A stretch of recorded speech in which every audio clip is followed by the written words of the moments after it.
Guys, chemistry के viva में एक क्वेश्चन पूछा जाता है, what is effect of catalyst on the rate of reaction.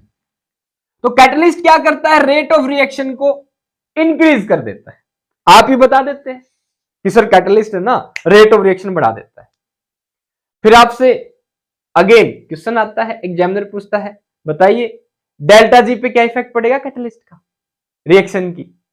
Delta H पे क्या इफेक्ट पड़ेगा, डेल्टा एस पे क्या इफेक्ट पड़ेगा, इक्विलिब्रियम कांस्टेंट पे क्या इफेक्ट होगा कैटलिस्ट का, एक्टिवेशन एनर्जी पे क्या इफेक्ट होगा कैटलिस्ट का। फिर आपसे एग्जामिनर ये क्वेश्चन कर, आइए आंसर जो आपको देना है समझते हैं क्या। ध्यान दीजिएगा, कैटलिस्ट रेट ऑफ रिएक्शन को इंक्रीज करता है, बिल्कुल करता है भाई, ठीक है, बट कभी भी रिएक्शन की डेल्टा जी को प्रभावित नहीं करता है। No effect of non Gibbs free energy of a reaction by catalyst. अब गिब्स फ्री एनर्जी पे कोई इफेक्ट नहीं है तो डेल्टा एच पे भी कोई इफेक्ट नहीं होगा। No effect on change in enthalpy of the reaction by a catalyst. Delta S entropy भी चेंज नहीं होती कैटलिस्ट द्वारा, समझ रहे आप। क्या इक्विलिब्रियम, भाई इक्विलिब्रियम कांस्टेंट पे भी कोई इफेक्ट नहीं पड़ता कैटलिस्ट का। तो बाबा ये कैटलिस्ट कैसे रेट ऑफ रिएक्शन को इंक्रीज करता है, सिंपली इस पे इफेक्ट डालता है ना भाई, एक्टिवेशन एनर्जी को कैटलिस्ट डिक्रीज कर देता है।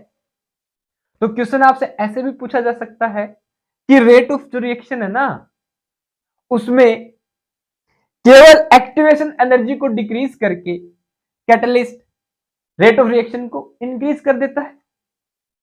But during this the parameters which are not affected are change in Gibbs free energy, change in enthalpy, change in entropy and equilibrium constant of the reaction. इनके ऊपर कोई effect नहीं होता catalyst का, बस इसी को अफेक्ट करता है। Someone are very specific for catalyst which are affected or catalyst try to affect them but not this। इतना सा आंसर था, खत्म, ठीक है। तो अच्छे से पढ़िए, ऑल द बेस्ट।